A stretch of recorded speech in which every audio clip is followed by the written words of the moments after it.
hubo varias cosas que por la contingencia, ¿sí?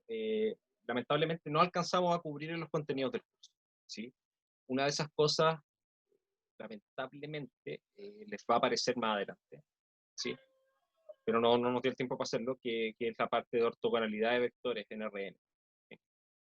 No tuvimos el tiempo para definir lo que es un producto punto y estudiar ortogonalidad en sí.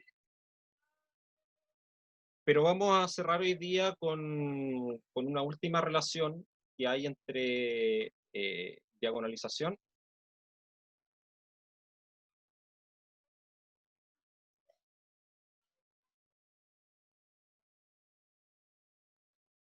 y matrices representantes.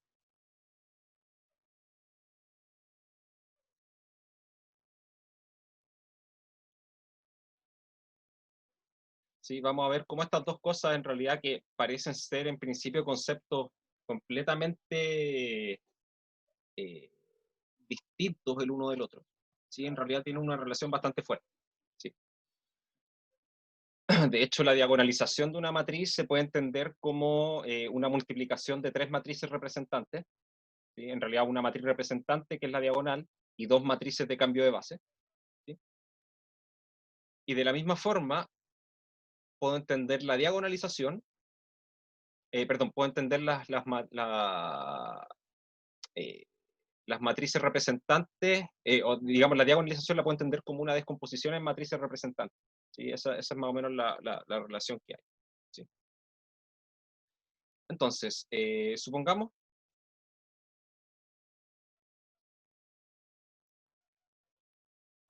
perdón, supongamos que A es una matriz de n filas y n columnas con coeficientes reales, diagonalizable. O no, vamos a suponerla una matriz de n por n, en principio. ¿Sí? Después vamos a ver la relación con la diagonalización. ¿Sí? Sabemos que toda matriz, ¿sí? Y toda matriz en general, o sea, ni siquiera es necesario que sea de n filas y n columnas, sino que toda matriz define una transformación lineal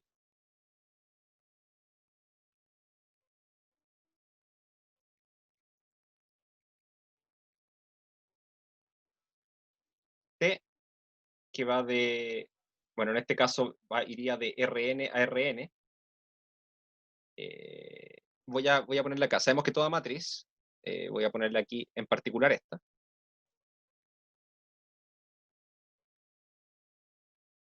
¿Sí? Para dejar claro que estoy hablando que acá voy a estar hablando de la misma matriz A que es de n por n. Voy a definir una transformación lineal de Rn a Rn, tal que a X le va a asignar la multiplicación de A por X.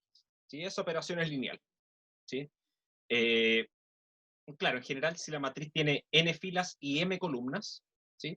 La transformación lineal queda definida desde Rm a Rn. ¿Sí?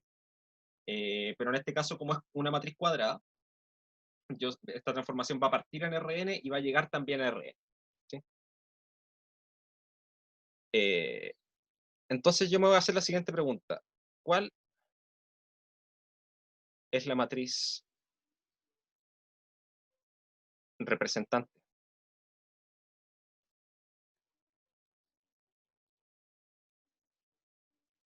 de T con respecto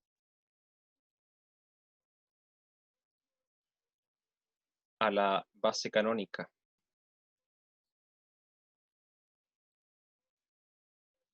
de Rn en la partida y la llegada?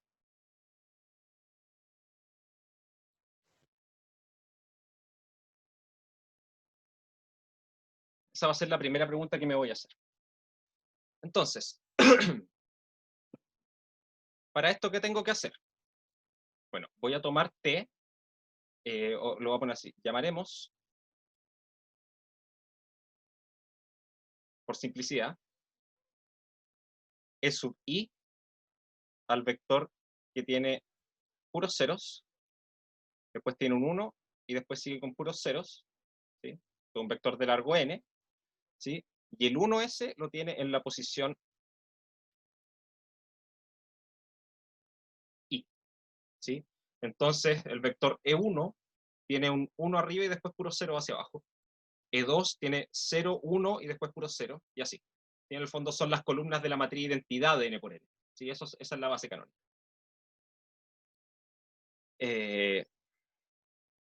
Entonces, para calcular esta matriz representante, lo que yo tengo que hacer es evaluar la transformación en E sub I para cada I.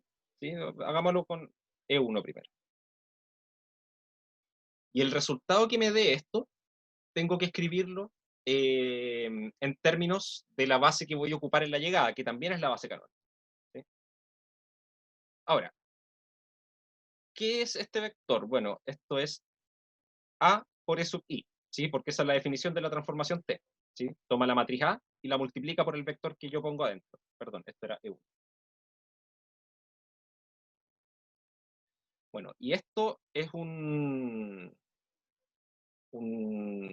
vector de largo n, ¿sí? Y que necesito estudiarlo en términos de la multiplicación de la matriz por el vector, ¿sí? Entonces, resulta que esto va a ser igual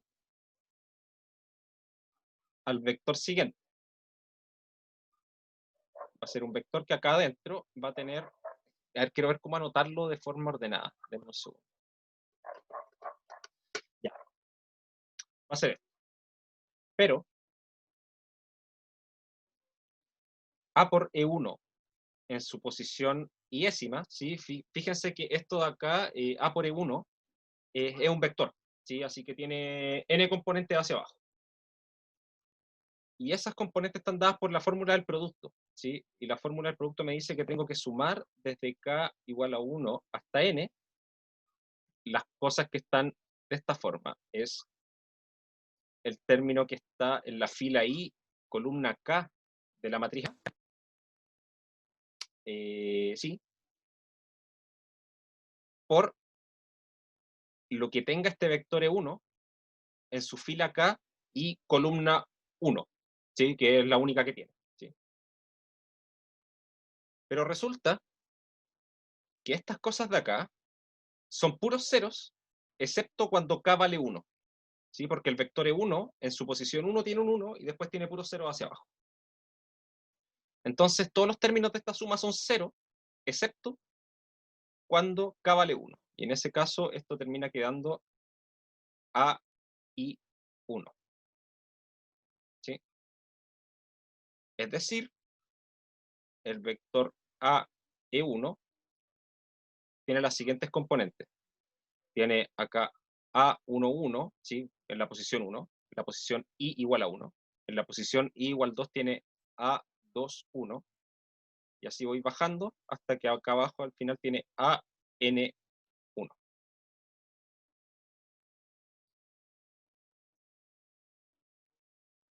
¿Sí?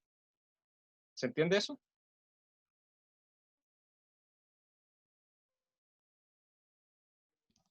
Sí, profe. Sí, ya. Pero fíjense que esto que me da acá es justamente la primera columna de la matriz A. ¿Sí? Fíjense que digamos, el segundo índice queda fijo en 1 y los otros se van moviendo desde 1 hasta n. ¿Sí? Es justamente lo que me queda en la primera columna de la matriz. Bueno, esto implica que T de E1 es igual a, bueno, dije que es A por E1, que es este vector de acá. Pero para escribir este vector en términos de la base canónica, ¿cómo lo voy a hacer? Bueno, es lo mismo que tomar A11 multiplicado por el vector E1, el primero de la base canónica, más A21 por el vector E2 de la base canónica, y así voy sumando hasta que llego acá a N1 por el vector enésimo de la base canónica, donde este es el vector que tiene puros ceros, y en la última posición, en la posición n, tiene un 1. ¿Sí? Y eso es simplemente de hacer una composición de esto de acá. ¿Sí? Así como cuando uno tiene un vector en el plano, un vector con coordenadas 3,2, por ejemplo, uno dice que la primera coordenada es 3 y la otra es 2. ¿Sí? Y eso, acá tengo n coordenadas, y bueno, ahí las voy multiplicando cada una por la dirección de cada eje, en el fondo. ¿Sí? En general, si yo hago esto para todos los vectores E sub i,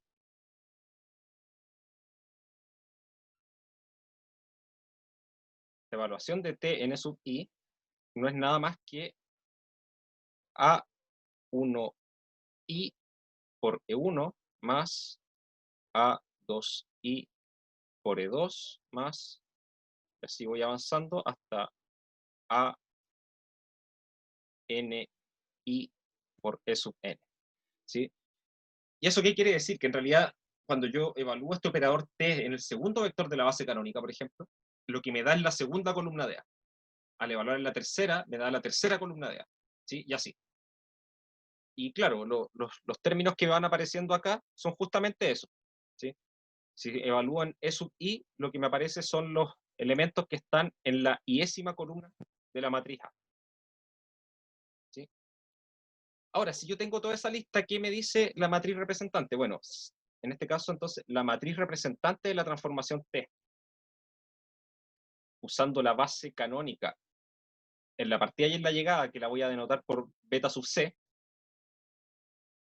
¿cómo se conforma? En su primera columna va a tener estos números de acá, ¿sí? Los que aparecen multiplicando a la base canónica en el lado derecho en la primera fila, ¿sí? En la primera evaluación, digamos. ¿Sí? Entonces queda A11, y así voy a bajar hasta AN1. Después en la segunda, aquí me va a quedar A12, y así voy a bajar hasta AN2. ¿Sí? Y así voy a ir avanzando, hasta que al final acá me va a quedar algo del estilo A1N, voy a bajar acá al final hasta ANN. ¿Sí? Y claro, lo que fui haciendo fue darme cuenta que, claro, cada evaluación en el E sub i correspondiente me da la iésima columna, ¿sí? Después la escribí así como acostada y después la volví a dar vuelta. O sea, lo que hice fue poner de nuevo las columnas de A en el orden que correspondía. O sea que la matriz representante, usando las bases canónicas, es exactamente la matriz A. ¿Sí? Entonces, yo esto lo puedo entender de esta forma. Si yo tengo una transformación que va de Rn en Rn, ¿sí? O de Rn en Rm en general, yo puedo hacer esto acá, ¿sí? Y, esa transformación va a tener una matriz asociada a las bases canónicas, ¿sí? Que va a ser la matriz representante. ¿Sí? Pero si yo a partir de esa matriz defino un operador lineal, así como lo hicimos ahora, resulta que la matriz representante de ese operador lineal con respecto a estas mismas bases canónicas es la misma matriz. ¿Sí? Así que hay una relación, digamos, 1 a 1 entre los operadores lineales. ¿Sí? Como que finalmente esto nos indica de cierta forma que hablar de un operador lineal entre espacios Rn y Rm, ¿sí? O hablar de las matrices de m filas y n columnas, es exactamente lo mismo. ¿Sí? Esos dos espacios son exactamente lo mismo. Digamos, el objeto operador lineal y el objeto matriz van de la mano. ¿Sí? Ahora, yo aquí lo que hice fue calcular esta matriz representante ocupando las bases canónicas en la partida y en la llegada. Veamos qué pasa en el siguiente caso. Supongamos ahora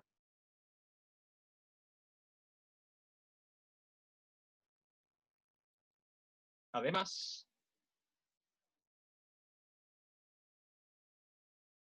que la matriz A es diagonalizable.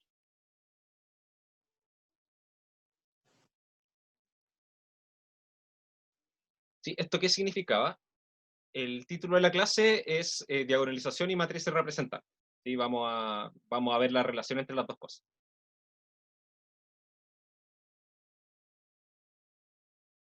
Vamos a suponer ahora, vamos a suponer ahora que A es una matriz diagonalizable. ¿Qué significa que sea diagonalizable? Esto significa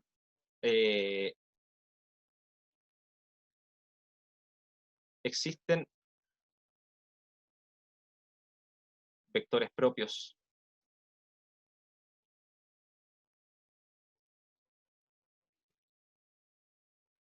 que lo puede llamar B1 hasta Bn, así les voy a poner arriba, ¿sí? En Rn, ¿sí? Esto, bueno, como estoy diciendo que son vectores propios, sé que son todos distintos de cero, ¿sí? Porque por definición un vector propio no puede ser cero, ¿sí? Pero bueno, entonces existen vectores propios, B1 hasta Bn, ¿sí? O sea, la misma cantidad que la cantidad de filas o columnas de A, del tamaño de la matriz finalmente, linealmente independientes.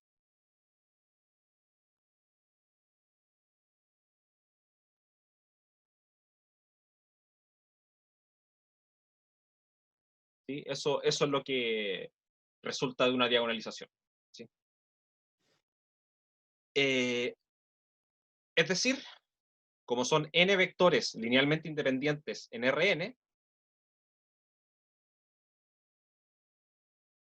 es decir, existe una base, y este es el concepto clave, existe una base de vectores propios,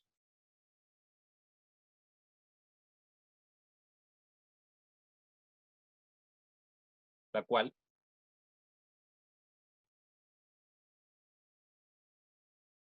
llamaremos beta, ¿sí? Y que voy a dejar la nota acá de nuevo, que tiene estos vectores desde B1 hasta Bn.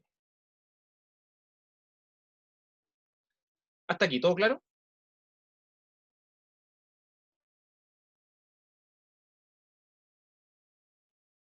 Perfecto, sigamos. Bueno, ¿por qué yo decía acá está el concepto clave? Porque dije, existe una base de vectores propios, una base.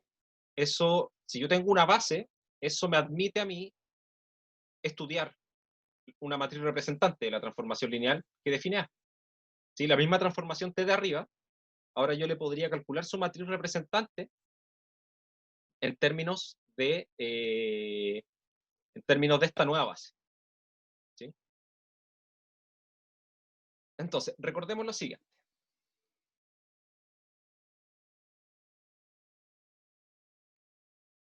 O no, ni siquiera, vamos a bajarla. Vamos a bajarla. La cual llamaremos a eso. Calculemos la matriz representante de T,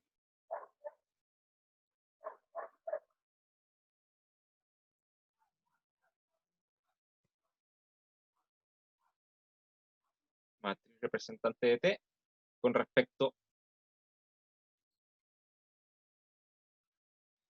a esta base en la partida y la llegada.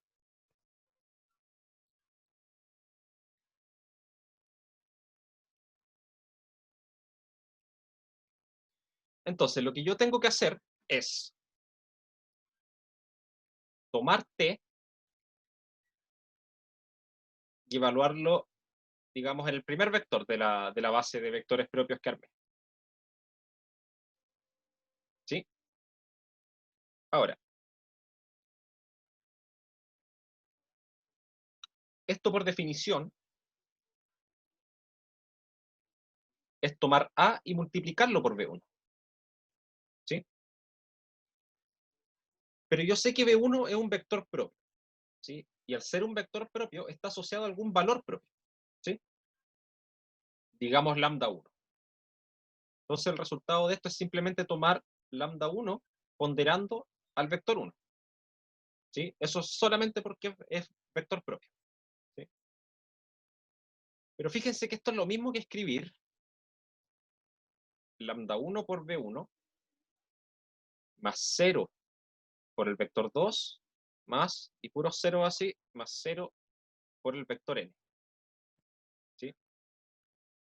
Y lo que escribí ahí a la derecha es la descomposición del resultado, ¿sí? La descomposición de este resultado en términos de la base de vectores propios, ¿sí? Y ahí yo me tendría que hacer la pregunta, ¿cómo escribo esto como combinación lineal de estos vectores de acá arriba? Bueno, la forma de hacerlo es esta, ¿sí? En realidad esa es una forma, pero no puede haber otra, porque hay base, porque esto es base, ¿sí? Así que cada vector se escribe de una única forma en términos de la base, ¿sí? Y como esta forma es válida, ¿sí? Porque todas estas ponderaciones por cero valen cero, ¿sí? Esta igualdad se tiene de forma trivial, ¿sí? Hago lo mismo con B2. Entonces, A, B2, y esto como es vector propio también, bueno, eso significa que existe algún otro lambda, o podría ser el mismo, ¿sí? Porque recuerden que a veces para algún valor propio hay varios vectores propios, ¿sí? En una base de vectores propios del subespacio propio, ¿sí? Entonces, dos vectores propios distintos, que incluso que pueden ser linealmente independientes, pueden estar asociados al mismo lambda, ¿sí? Pero eso no nos va a generar problema ahora, ¿sí? Aquí en ningún momento estoy suponiendo que lambda 1 y lambda 2 son distintos, podrían ser iguales, eso no me genera ningún problema. Y de la misma forma, esto yo lo puedo reescribir igual que arriba. Esto va a ser 0 por el vector 1, más lambda 2 por el vector 2, más 0 por el vector 3, y así avanzo hasta que llego a 0 por el vector n. ¿Sí? Entonces, en general,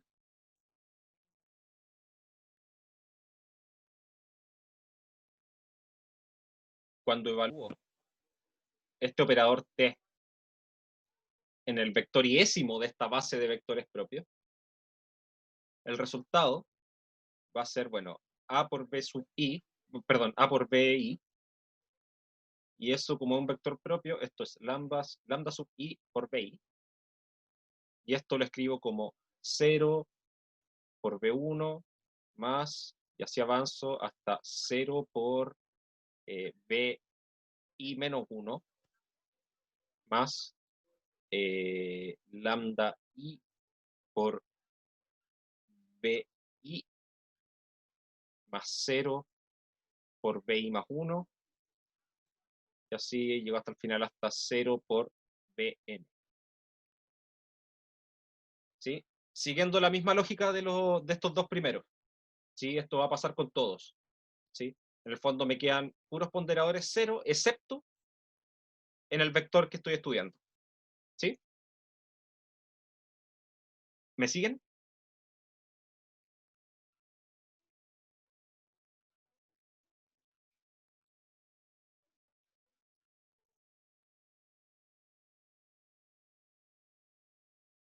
¿Alguna consulta?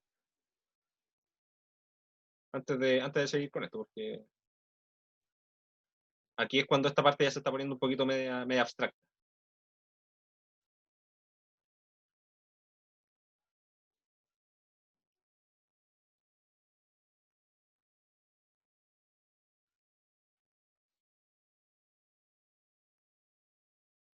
A ver, vamos a aprovechar, son las 11.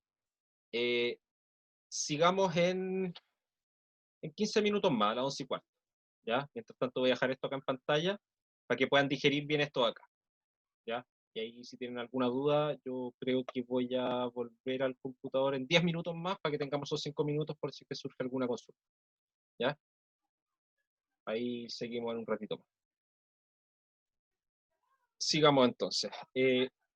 Resulta entonces que al hacer estas evaluaciones y hacer la descomposición del resultado en términos de la base de vectores propios que estamos trabajando, nos queda todo acá. Y que si se fijan, los ponderadores en cada fila son puros ceros, o sea, en cada evaluación los ponderadores son todos ceros, excepto en la posición i. ¿Sí? Cuando evalúo en el vector i, en la posición i me queda un valor propio y el resto son puros ceros. ¿Sí? De hecho, eso se ve más claro acá en estos dos de acá, que si yo sigo haciendo esta secuencia, lo que se me va a formar es una diagonal acá. ¿Sí?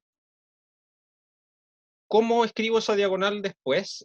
Bueno, resulta que con eso de allá arriba voy a tener que la matriz representante usando las bases de vectores propios en la partida y en la llegada, ¿sí? Que eso la habíamos llamado beta, termina siendo la siguiente matriz.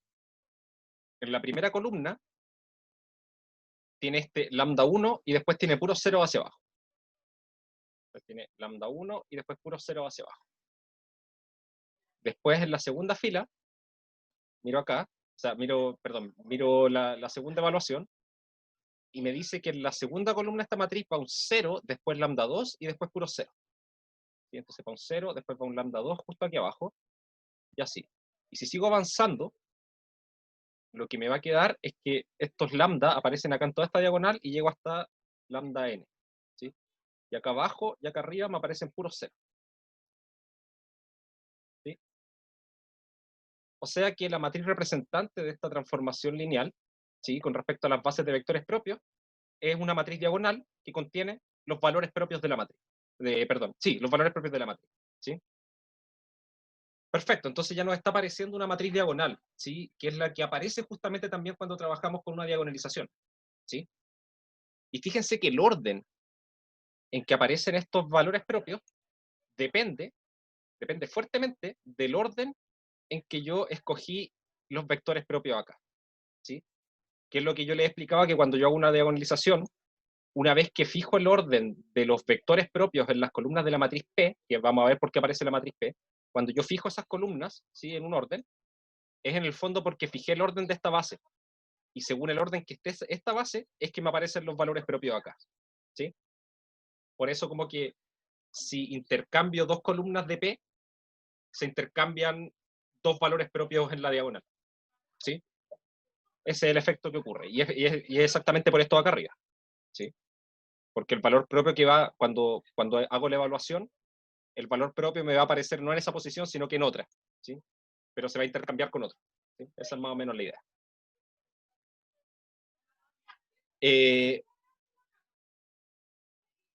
pero recordemos que en general,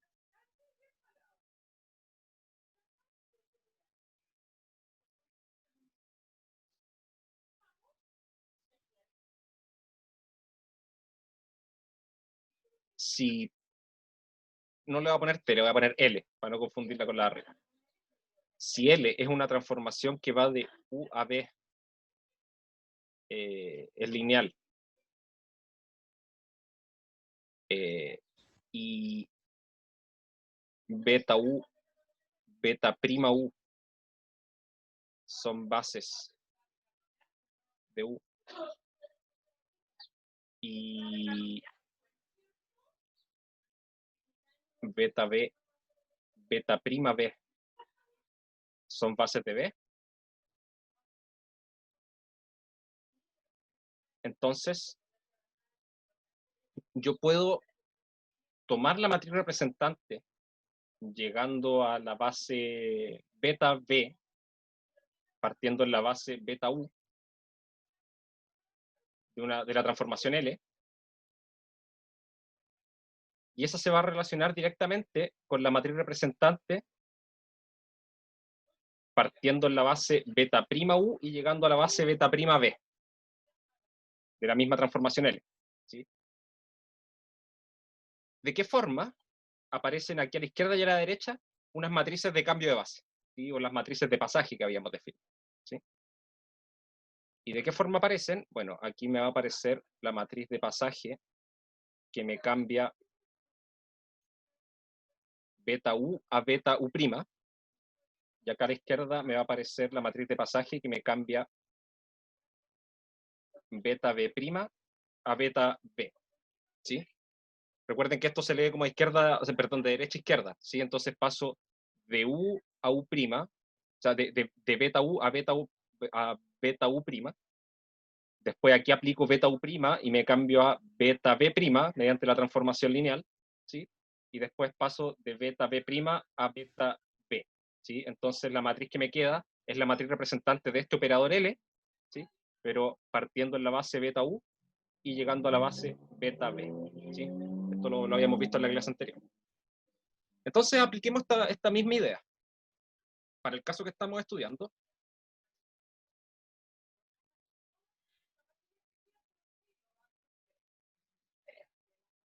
para el caso que estudiamos,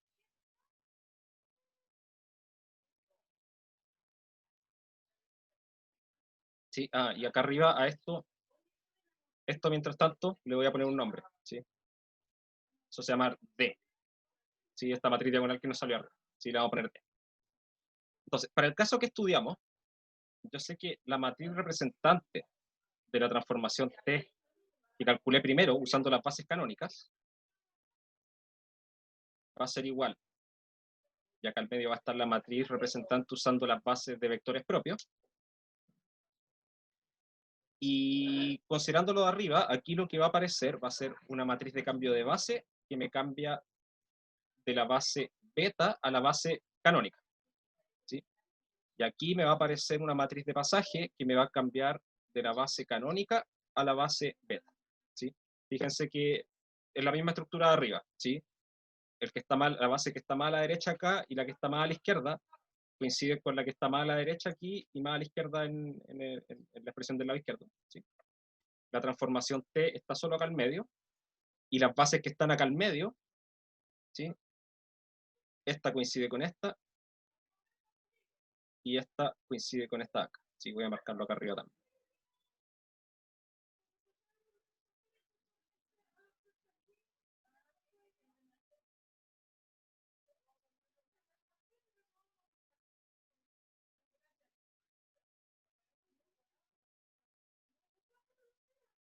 Dejarlo bien marcado todo para que se note que es exactamente la misma estructura. ¿Sí? Entonces, a ver, ¿qué es lo que yo conozco de acá? Conozco esto, ¿sí? Conozco esto de acá, ¿sí? Dijimos que esto era igual a A, esto es igual a la matriz diagonal D, que tenía los valores propios de la matriz, ¿sí? Pero yo no conozco estas de acá, no conozco ni esta P ni esta P de acá. Entonces, notemos que además era algo que habíamos estudiado también, ¿sí? En este caso, no en el caso general de arriba, sino que en este caso particular, aquí lo que se tiene es que la inversa de esta matriz de pasaje es justamente la otra que está ahí, la que está más a la derecha, ¿sí? ¿Por qué? Porque estoy cambiando de base, ¿sí? Estoy haciendo un cambio primero y después estoy haciendo el cambio inverso, ¿sí? Primero, esta me dice que cambio de beta a beta canónico, y esta me dice cambio de beta canónico a beta. O sea, son cambios que son inversos, ¿sí? Y eso hace que las matrices que están asociadas a esos cambios de base sean una a la inversa de la otra, ¿sí? También podría haber dicho que la inversa de esta es esta otra de aquí, ¿sí? Podría haberlo escrito al revés, pero lo escribí así porque de hecho esta matriz, esta de acá, que es la que está asociada aquí al lado izquierdo, esa se nos va a hacer fácil de calcular, ¿sí? Entonces veamos cuánto vale.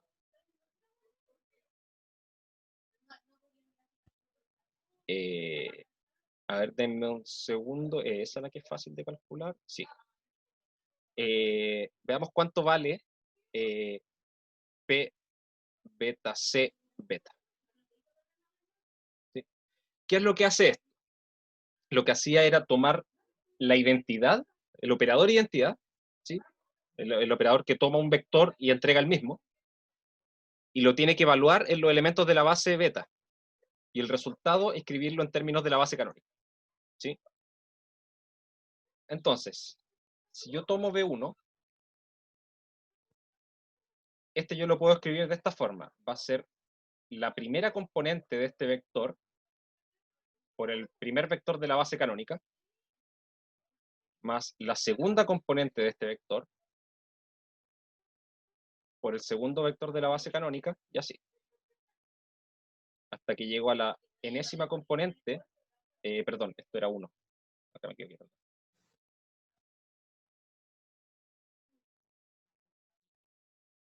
Sí, que es la descomposición que podemos hacer de un vector. ¿Sí? O sea, en el fondo lo que estoy haciendo es tomar un vector, digamos, ABC, o, a ver, vamos a ponerle número, 1, 2, 3, y lo estoy escribiendo como 1 por el 1, 0, 0, más 2 por el 0, 1, 0, más 3 por el 0, 0, 1. ¿Sí? Eso es lo que estoy haciendo, en esencia. ¿Sí? Estoy separando las componentes nomás. ¿Sí? Solo era a modo explicativo nomás. ¿Ya? Y eso es lo que estoy haciendo. O sea, estoy tomando todas las componentes de este vector V1, las estoy poniendo acá, aquí, aquí, hasta acá, y cada una de ellas por el vector canónico correspondiente, ¿sí? Por la coordenada donde estaba el valor. ¿Sí?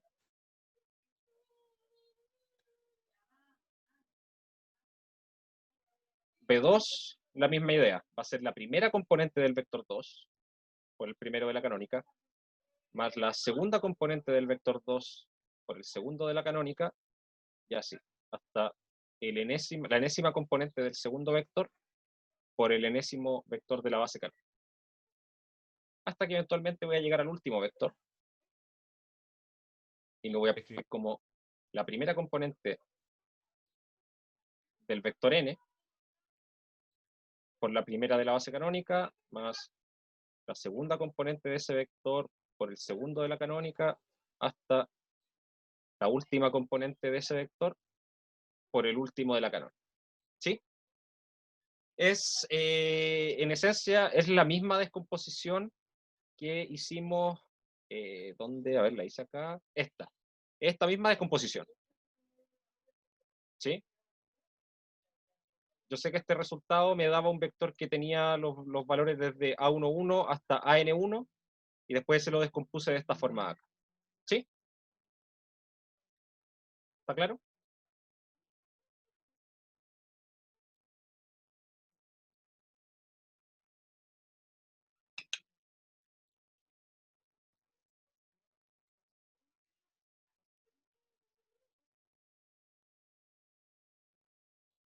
¿Está claro? ¿Sí?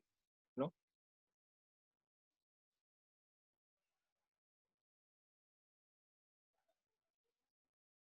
Ya.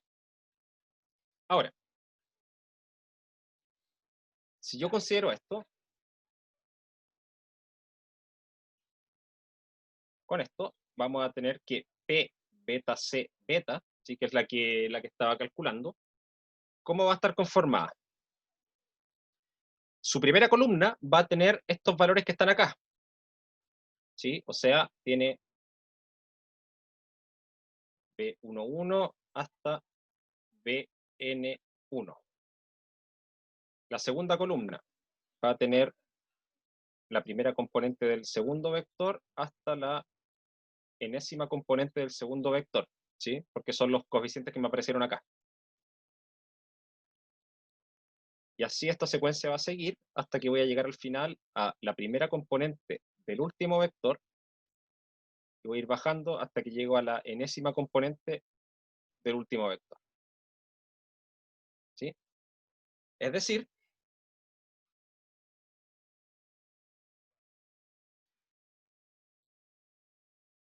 P beta sub C beta, ¿sí? Que es la matriz que cambia de la base de vectores propios a la base canónica, es la matriz cuyas columnas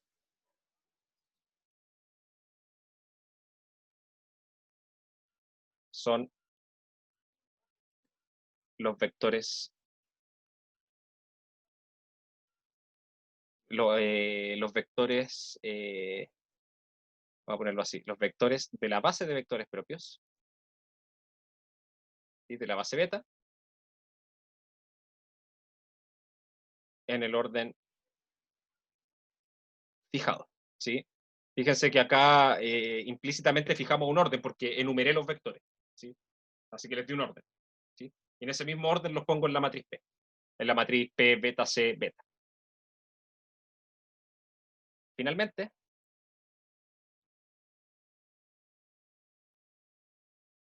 como teníamos que M,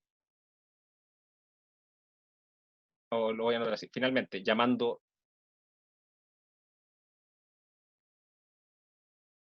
P igual a esa matriz que acabamos de calcular, se tendrá que esta escritura que hice arriba está acá.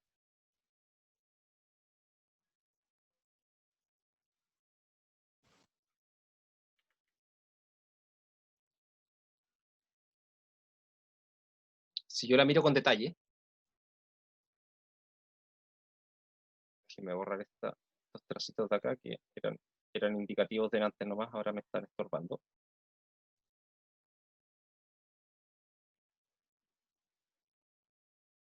Implica lo siguiente. Sí, de hecho, equivale a lo siguiente, ¿sí? Porque es cosa de notación nomás. La que estaba acá era la matriz representante del operador T ocupando las bases canónicas en la partida y en la llegada, ¿sí? Y habíamos calculado esa y nos daba que era la matriz A. A esta matriz que estaba acá, que es la que acabamos de calcular, le pusimos nombre, le pusimos P.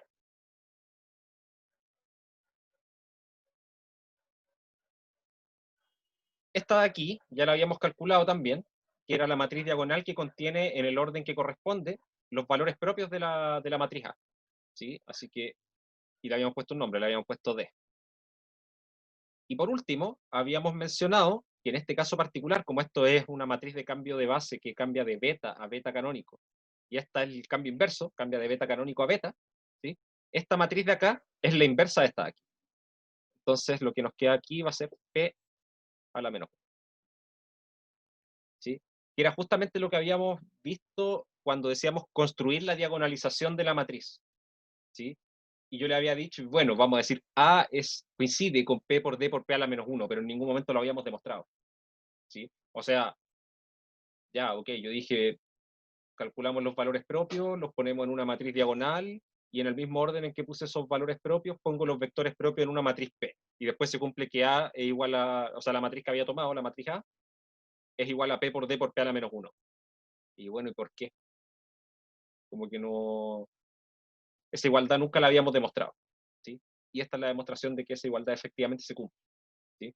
Cada vez que yo puedo encontrar una base del espacio, en este caso de Rn, de solamente vectores propios de la matriz A, trabajando con las matrices representantes, yo puedo concluir que esa matriz A puede ser descompuesta de esta forma, ¿sí?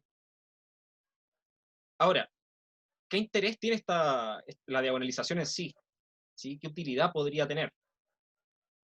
Bueno, resulta, por ejemplo, que, y esto lo van a probablemente, es lo más probable que lo van a ocupar en ecuaciones diferenciales, porque es parte de una definición que deberían ver, ¿sí? Supongamos que yo tengo la matriz A que es diagonalizable.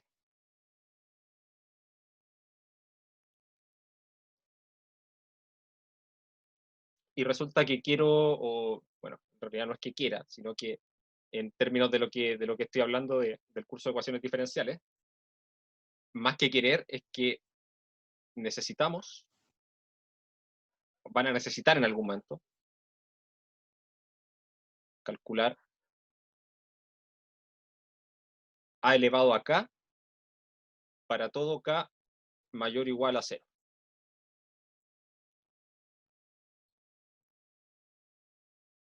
Y ese es el problema, que lo necesito para todos los k mayores o iguales que 0. Si yo no conozco una expresión, digamos, que pueda calcular mediante inducción o algo así, nunca voy a saber el valor completo, porque yo necesito calcularlo para todo k, ¿sí? A ver, para el caso k igual 0 es fácil, ¿sí? Porque las matrices se comportan igual que las potencias de números reales positivos en ese sentido, ¿sí? Si cualquier número yo lo elevo a 0, el resultado es 1. ¿Sí? Cualquier número positivo elevado a 0 me da 1, ¿sí? En este caso, cualquier matriz elevada a 0 es la matriz de identidad. Así que ahí no hay problema. A elevado a 1, bueno, esa es fácil, eso es A. De ahí en adelante tendría que empezar a hacer los cálculos. A por A, después A por A, y así. Pero eso no lo voy a terminar nunca porque lo necesito para todos los enteros. Notemos lo siguiente. Tomar A y elevarlo acá es lo mismo que tomar la diagonalización P por D por P a la menos 1 y elevarla acá. ¿Sí? Pero si yo esto lo escribo, esto es P por D por P a la menos 1, después multiplicado por P por D por P a la menos 1, y así hago todas estas multiplicaciones.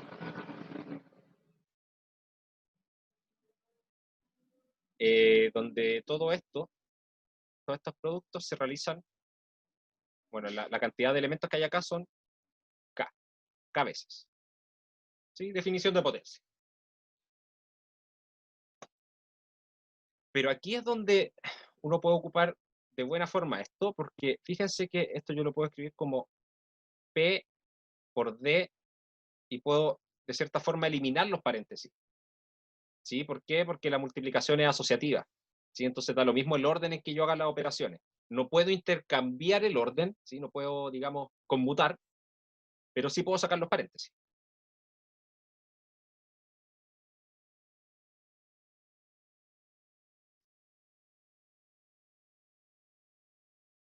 ¿Sí? Y fíjense que al hacer esto lo que va a pasar es que siempre acá entre medio, cada vez que hayan 2D, lo que queda entre medio de esas 2D es un P a la menos 1 por P. ¿Sí? Este se va a juntar con otro por acá, y este P que está aquí va a venir con un P a la menos 1 a la izquierda. ¿Sí? ¿Se visualiza eso?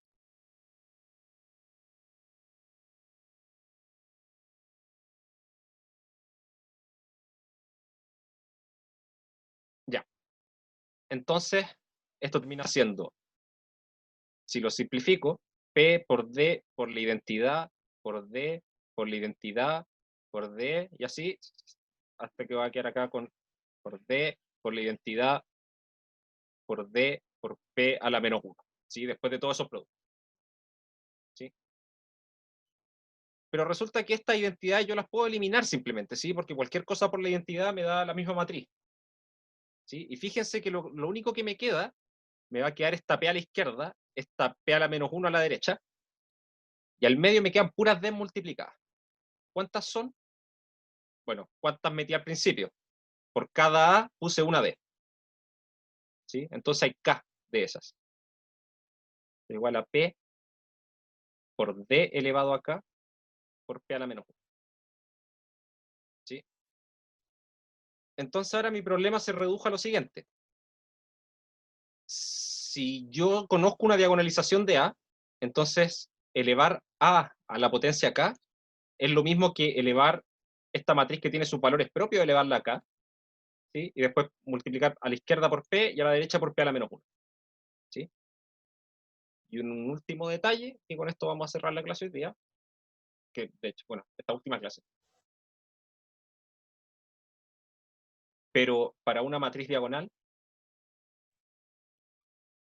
porque finalmente lo que estoy diciendo es que mi problema de elevar una matriz cualquiera acá se reduce ahora a elevar una matriz diagonal, elevarla acá. ¿Sí? Y en principio pareciera ser el mismo problema. O sea, igual tengo que tomar esta matriz diagonal y multiplicarla K veces consigo misma para todo K. Entonces, como que pareciera que no resolví ningún problema. Pero el problema sí está resuelto. ¿Sí? Porque para una matriz diagonal se tiene lo siguiente.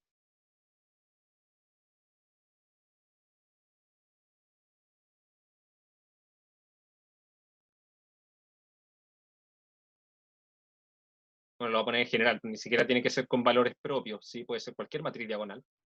¿Sí? Y la elevo acá. Esto es lo mismo. Y aquí las potencias se portan bien con las matrices diagonales. ¿Sí? Tengo una matriz diagonal elevada a un número. Eso es lo mismo que simplemente tomar cada uno de los números, elevarlos acá, dejarlos en la misma diagonal, y el resto siguen siendo puro cero.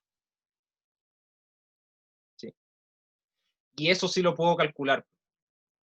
¿Sí? O sea, si tengo una matriz diagonal, no sé, por ejemplo, la matriz 3, 2, 4, elevada al cubo. Entonces inmediatamente que esto va a ser, acá va a tener un 27, acá tiene un 8, y acá tiene un 64. Y listo, ¿sí? No me tengo que complicar. Si ustedes hacen el cálculo de multiplicar esta matriz por sí misma y después ese resultado volverla a multiplicar por esta misma matriz, van a verificar que este resultado da, ¿sí? Y eso pasa siempre. De hecho, esta propiedad, no quiero entrar en esos detalles, pero se puede demostrar, esto se puede demostrar de manera bien fácil, ¿sí? Se hace con un poco de inducción y con la definición de la multiplicación de matrices, ¿sí? Eh, pero claro, sí, termina siendo más práctico para estos cálculos, pero en realidad esto aparece cuando uno trata de calcular lo que es la exponencial de una matriz, ¿sí? Que eso lo van a hacer en ecuaciones diferenciales. ¿Sí? Va a ser necesario calcular exponenciales de matrices para resolver sistemas de ecuaciones diferenciales de primer orden. ¿Sí? Y en ese caso, el resultado, digamos, el resultado básico, que tiene que ver con lo que se le llama la solución homogénea, es la exponencial de una matriz. ¿Sí? Y la exponencial, como funciona, está definida como una suma infinita de potencias. ¿Sí? Entonces ustedes van a necesitar calcular cuánto vale la potencia de una matriz cualquiera. ¿Sí? Si la matriz es diagonalizable, esa potencia se puede hacer de esta forma. ¿Sí? Entonces esto lleva una fórmula que se puede calcular de manera sencilla. Eh, Ahora, yo le había dicho, no todas las matrices son diagonalizables. ¿Sí? Hay matrices que no lo son. ¿Sí? Lamentablemente. ¿Sí? Voy a dejarlo acá. ¿Sí? Porque si no, el concepto no tendría sentido definirlo. ¿Para qué lo voy a definir si en realidad todas las matrices les puedo hacer eso? Lo voy a dejar anotado acá. De hecho, hay una en la tarea, una matriz que no es diagonalizable. ¿Sí? Pero, por ejemplo, una más simple, esta matriz de acá no es diagonalizable. Esto es otra de las cosas que lamentablemente no alcanzamos a cubrir durante el curso.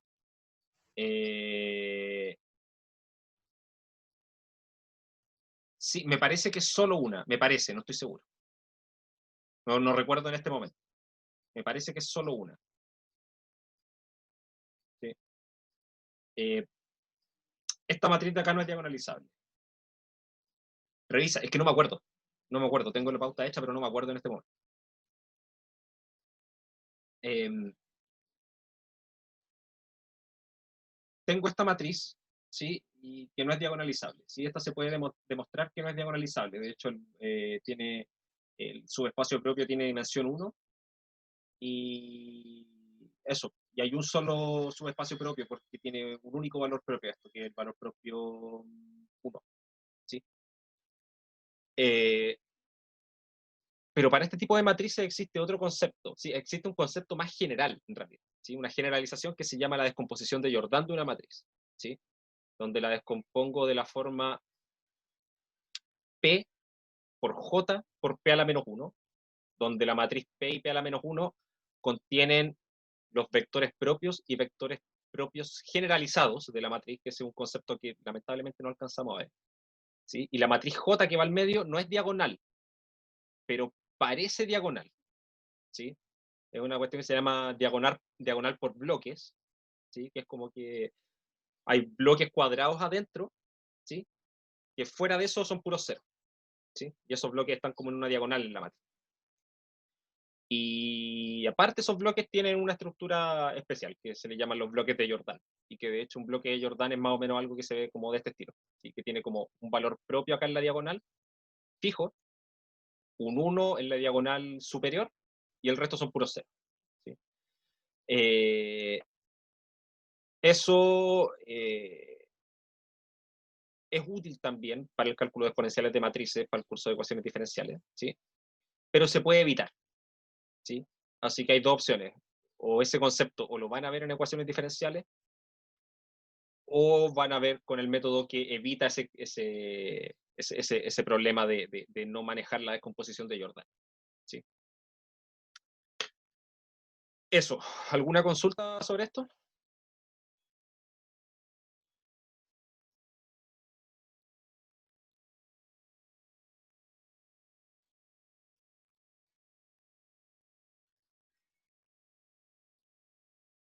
Ok. Bueno, chiquillos,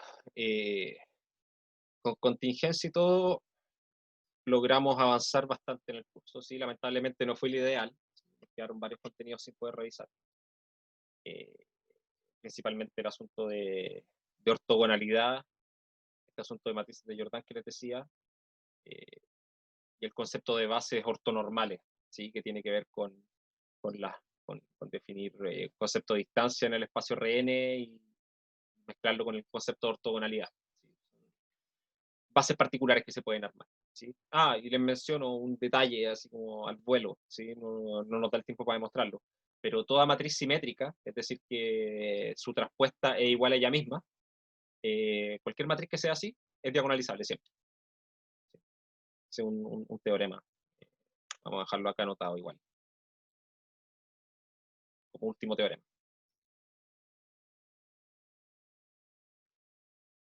Toda matriz A de n filas, n columnas, simétrica, es decir, A traspuesta es igual a A, es diagonalizable.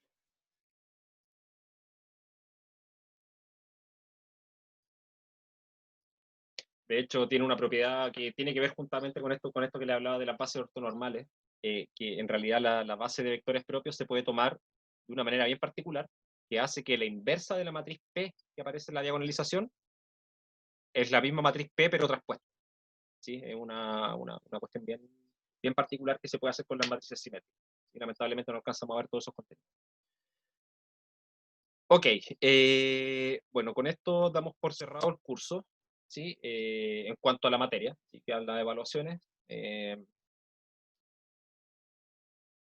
Salvo este último percance que hubo con la tarea 1, de las copias detectadas y todo eso, fue un agrado trabajar con ustedes este semestre, ¿sí? Eh, Habíamos pasado el semestre sin... había pasado todo el semestre sin rabias, sin pasar rabias hasta ahora. Pero bueno, detalle. Cosas un poco inevitables de repente pasar rabia por alguna tontera.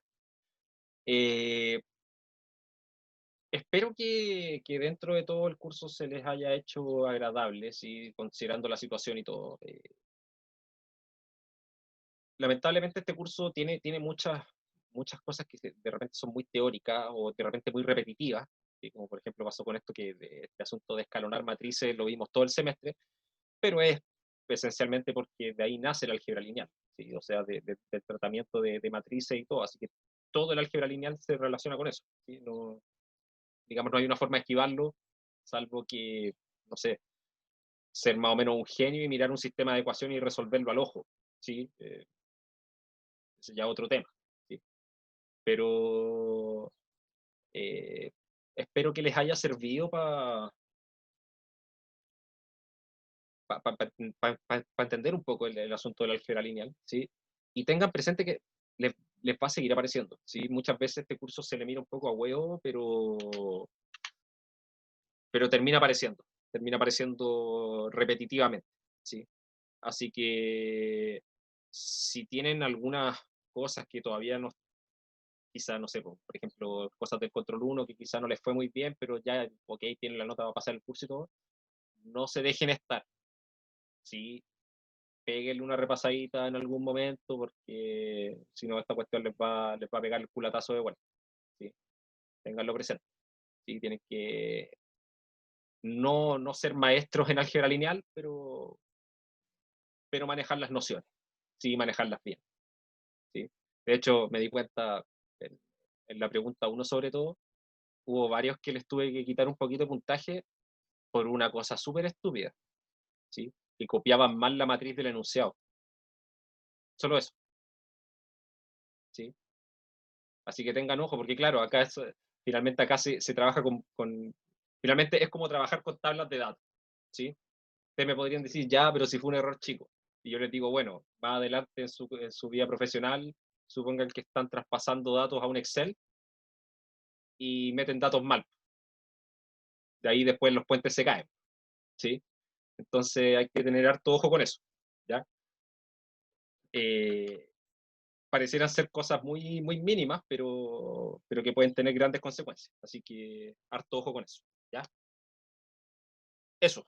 Eh, lo dejamos hasta acá. Y bueno, y también les digo que no sé, no tengo claro si voy a estar dictando curso el próximo semestre. Hasta ahora no me han dicho nada. Aunque no sé si ya estarán armando los catálogos de cursos para el segundo semestre. No sé cómo estará esa situación. Eh, pero independiente de cómo sea, ¿sí? Porque claro, quizá hay alguna posibilidad de que me toquen en el curso siguiente, en alguno de los que sigue, no sé, sea ecuaciones diferenciales o cuál es el otro cálculo avanzado, ¿sí? Podría ser que ahí nos topemos de nuevo, y si no, bueno, independiente de eso, si es que tienen dudas con, ya sea con los contenidos de los cursos que van a estar tomando o con cosas que de repente si les vuelve a aparecer cosas de lineal de nuevo y se sienten medio cojos con eso y tienen alguna duda, siéntanse libres de contactarme. Sí, yo no tengo ningún problema. Si tienen mi correo, está el mismo Discord, ¿sí? Que yo creo que lo voy a dejar ahí, no lo voy a cerrar ahora ya. Va a quedar ahí disponible. Eh, y me pueden contactar. ¿Ya? Yo en ese sentido no tengo ningún problema. ¿Sí? Si prefieren contactar por correo, igual lo pueden hacer. Si no lo tienen, bueno, en realidad lo pueden ver en un campus. O sea, es cosa de meterse a los cursos anteriores nomás, meterse a la sección y mandarme un correo por el sistema de correos de UCAM. ¿Sí? No, yo no tengo ningún problema con eso y dentro de lo que el tiempo me lo permita, les voy a poder ayudar con las consultas que tengan, ya sea cosas que hayan quedado dando vueltas de este curso o de los cursos que estén tomando más adelante. ¿Ya? Eso. Eh, que les vaya bien. Recuerden, mañana fecha límite de entrega del ejercicio 10 y la tarea 2. ¿Ya? No tenemos como holgura para poder dar más tiempo. Así que ojo con eso. ¿Ya? Eh, Recuerden lo que les dije, traten de programarse pensando que la entrega termina a las 22:59, no a las 23:59, ¿ya? Piensen que termina una hora antes para que por último tengan esa última hora para poder juntar bien las cosas que van a mandar y mandarlas en ordenar, ¿ya? Que no les vaya a faltar nada, que de repente que pasa que alguien no, se me olvidó escanear esta hoja o cosas de ese estilo, para tratar de evitar ese tipo de cosas, ¿ya? Y así nos ahorramos problemas todos, ¿ya? Eso, chicos. Eh, Fuera de eso, que tengan un buen fin de semana. La fecha del examen, si no me equivoco, ya me lo, ya me la enviaron el miércoles, ¿cierto? Déjenme para chequear aquí mismo. ¿Dónde está? Fecha de examen de cursos comunes. 26 de agosto. 26 de agosto el primer examen y el 8 de septiembre el segundo, ¿ya? Así que eso les da 6 días más para el primer examen, ¿sí? Y el segundo ya unas cuantas semanas. Son casi 3 semanas más el segundo examen, ¿ya? Así que para que se vayan preparando, ojalá no sea necesario que tengan que dar el segundo, ¿sí? Lo ideal sería eh, que den el primero y pasen. ¿Sí? Así que, bueno, de hecho las notas van a tener que estar luego porque al menos las notas de la tarea 2 tienen que estar antes de ustedes, ¿sí? Sí, sí o sí. Sí o sí van a estar para el lunes. En el peor de los casos van a estar para el lunes. ¿Sí? Porque, para que tengan tiempo para prepararse para el examen. Bueno, igual deberían, ya teniendo la nota de la tarea 1 y sintiendo si está, qué tan correcto está lo que están haciendo en la tarea 2, deberían ya tener más o menos una noción de si tienen que dar examen o no. ¿Sí? Al menos ya saben qué nota necesitan en la tarea 2 para ver si tienen que dar examen o no. ¿Ya? Así que tengan eso presente, pero sí o sí antes del lunes van a estar. O sea, el lunes a más tarde. ¿Ya? Espero poder tenerla, ojalá el mismo sábado o el domingo. ¿Ya? Eso. Eh, bueno, que les vaya bien con lo que les resta de las evaluaciones ahora nos vamos comunicando cualquier cosa y bueno, que tengan un buen fin de semana y un buen fin de semestre también. ¿Ya? Eh, ya les dije, están las vías de comunicación, cualquier cosa me contacten. ¿Ya?